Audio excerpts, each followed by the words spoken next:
রাইমা নতুনের কথা শুনে অপমানিত হয়ে রুম থেকে বেরিয়ে যায়, আর সমুদ্র রাইমার পেছনে পেছনে যায়।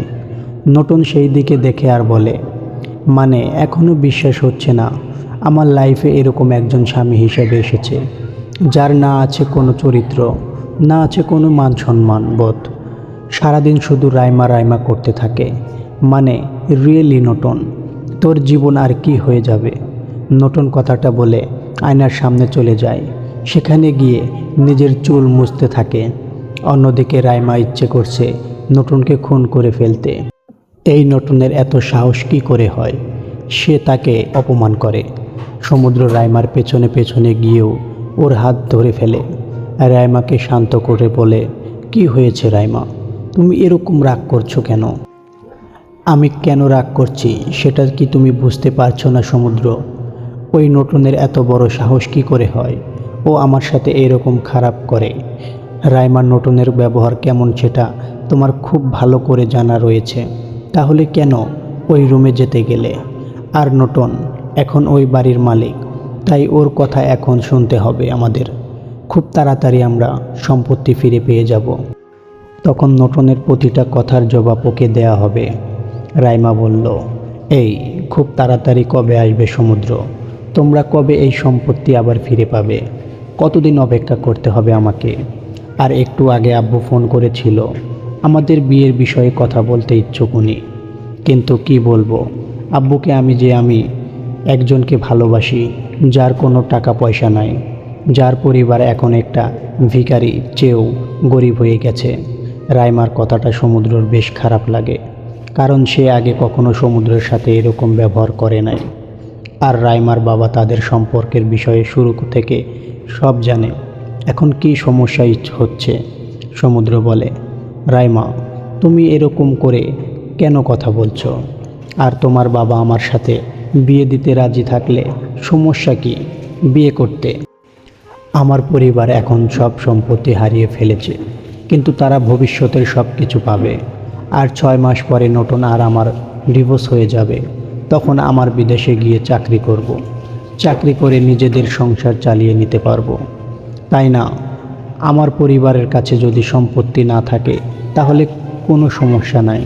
রাইমা সমুদ্রের কথা শুনে খুশি হয় নাই, কারণ সে চায় না সারা জীবন চাকরি করে কম টাকা রোজগার করে নিজের জীবন চালাতে। রাইমার ইচ্ছে ছিল সে কোনো বড় লোকের ছেলেকে বিয়ে করবে, এরপর সারা জীবন রানীর মতো চলবে। সেজন্য সমুদ্রকে নিজের ভালোবাসার জালে ফেলিয়ে বিয়ে করতে চেয়েছিল, কিন্তু এখন পরিস্থিতি একদম অন্যরকম হয়ে গেছে। রাইমা বলে, দেখো সমুদ্র, তুমি আমার আর চাকরি করে কয়টা টাকা বেতন পাবে? তোমার পরিবারের যা অবস্থা, তাদের জন্য তোমার টাকা পাঠাতে হবে। তাহলে আমাদের কাছে কয় টাকা থাকবে? আর আমার আব্বু তোমার মতো এরকম একটা গরিব আর ভিখারির সাথে জীবনেও বিয়ে দেবে না। রাইমার কথাগুলো এখনও সমুদ্র বিশ্বাস করতে পারছে না। যেন মনে হচ্ছে সে তার সামনে নতুন কোনো রাইমাকে দেখছে। সমুদ্র বলে, রাইমা আমি বুঝতে পারছি না তুমি এরকম ব্যবহার কেন করছো। আমার পরিবার সব সময়ের জন্য গরিব হয়ে যায় নাই, তারা কোনো ভিখারি না রাইমা। সো এরকম কথা বলা বন্ধ করো। আর এইটা আমার পরিবার, তাদের প্রতি আমার একটা দায়িত্ব রয়েছে, সেটা পালন করতে হবে আমাকে। তোমার দায়িত্ব পালন করতে করতে আমাদের ভবিষ্যৎ সম্পূর্ণ শেষ হয়ে যাবে। টাকা ছাড়া সারা জীবন কাটানো অসম্ভব, যেটা আমি পারবো না। আর তোমার কি বিশ্বাস রয়েছে যদি তুমি কোনো দিন সম্পত্তি ফিরে না পাও, তখন আমার সারা জীবন ভিখারির মতো থাকতে হবে, দুমুঠো ভাত খেয়ে চলতে হবে, যেটা আমি পারবো না। সমুদ্র, তোমার মতো ভিখারির সাথে সারা জীবন কাটানো সম্ভব না আমার। তাহলে কি চাও তুমি রাইমা? আমার সাথে আর কোনো সম্পর্ক না রাখতে? আজকে আমার আর আমার পরিবারের টাকা সম্পত্তি নাই বলে আমাকে ছেড়ে চলে যেতে? তাহলে তুমি কি আমাকে বুঝতে চাও না টাকার জন্য তুমি আমাকে ভালোবেসেছিলে? দেখো সমুদ্র, তোমার সাথে কথা বলার কোনো ইচ্ছা নাই আমার। এখন আমি রুমে যেতে চাই। তুমি বরং তোমার পরিবারের খাবারের আয়োজন করার চেষ্টা করো, না হলে পরশু থেকে সবাই না খেয়ে থাকবে। আমার জীবনের সবচেয়ে বড় ভুল হয়েছিল তোমার মতো এরকম একটা গরিব ভিখারির সাথে প্রেম করা। রাইমা, কথাটা বলে নিজের রুমে চলে যায়। সমুদ্র সেখানে দাঁড়িয়ে যায়। কেন জানি মনে হচ্ছে তার পায়ের নিচ থেকে জমি কেউ কেড়ে নিয়েছে। বিদেশে থাকতে যে মেয়ে তাকে এত ভালোবাসতো, আজকে সে তার সাথে কথা অবধি বলতে চায় না। সমুদ্র আর রাইমার একসাথে পড়াশোনা করেছে বিদেশে থাকতে, তখন থেকে তাদের রিলেশন হয়ে রয়েছে। রাইমা আগে থেকে সমুদ্রকে পছন্দ করত, তাই সে সমুদ্রকে প্রপোজ করেছে। সমুদ্র যেহেতু নটনের নিজের বউ হিসাবে মানে না, তাই সে আর রাইমাকে না করে নাই। অন্যদিকে আহনাব চৌধুরী নিজের কর্মজীবনের বন্ধুদের সাথে কথা বলছে তাদের কোম্পানিতে যদি একটা কাজ থাকে সেটা দিতে, কিন্তু কেউ দিতে রাজি হচ্ছে না, বিভিন্ন অজুহাত দিচ্ছে, যার কারণে আহনাব চৌধুরী অনেক রাগ আর টেনশন হচ্ছে। আহনাব সাহেব যখন কোনো উপায় সহ্য না পেয়ে সোফায় মাথায় হাত দিয়ে বসে পড়ে। সিঁড়ির ওপর থেকে একজন কফির কাপে চুমুক দিচ্ছে আর সব কিছু দেখছে, আর মুখে একটা ডেভিল হাসি ফুটে উঠছে। আহনাব চৌধুরীর অবস্থা দেখে নতুনের বেশ মজা লাগছে। সে বলে, ওহ শ্বশুর আব্বু, সত্যি আপনার জন্য আমার অনেক কষ্ট লাগছে। কত কষ্ট করছেন একটা চাকরির জন্য, শুধু দুমুঠো খাবার খাওয়ার জন্য। সত্যি বলতে আপনার এই অসহায় মুখটা দেখে কষ্ট হলেও বেশ আনন্দ লাগছে, মনের মধ্যে প্রশান্তি বয়ে যাচ্ছে।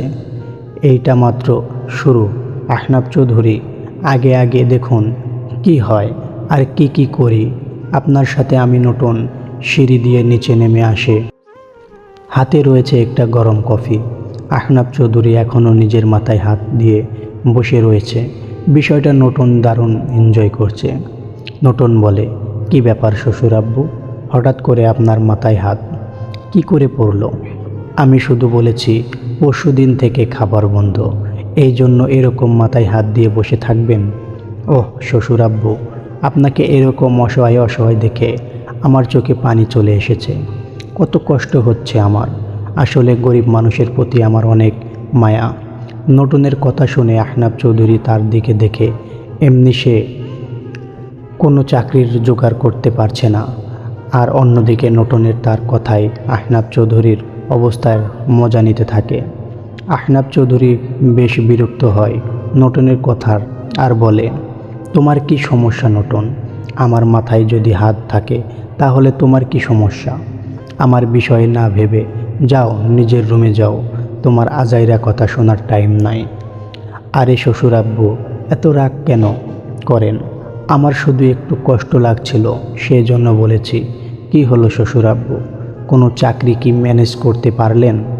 আপনার বন্ধু কি চাকরি দিতে পেরেছে? না, চাকরি পায় নাই। তবে চেষ্টা করছি, চেষ্টা করতে থাকেন, কিন্তু পরশুদিন থেকে টাকা ছাড়া খাবার খেতে পারবেন না, তখন কি হবে?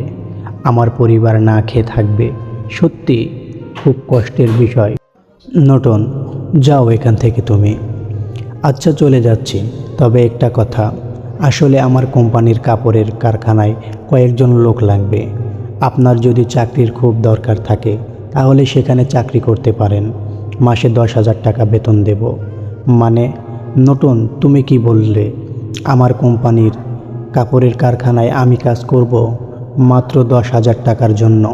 তোমার সাহস কি করে হয় এই অফার দেওয়ার জন্য? ওই কোম্পানির মালিক আমি। চৌধুরী পরিবারের কেউ শ্রমিকের কাজ করবে না। দেখুন শ্বশুর আব্বু, আপনি যদি খাবার খেতে চান তাহলে শ্রমিকের কাজ করতে হবে, না হলে না খেয়ে থাকবেন। সো ভাবেন চাকরি করবেন কি না। হ্যালো গাইস, আসসালামু আলাইকুম। আমি খুবই অসুস্থ, সেজন্য নিয়মিত ভিডিওটি দিতে পারছি না। সবাই চ্যানেলটি সাবস্ক্রাইব করবেন। ধন্যবাদ।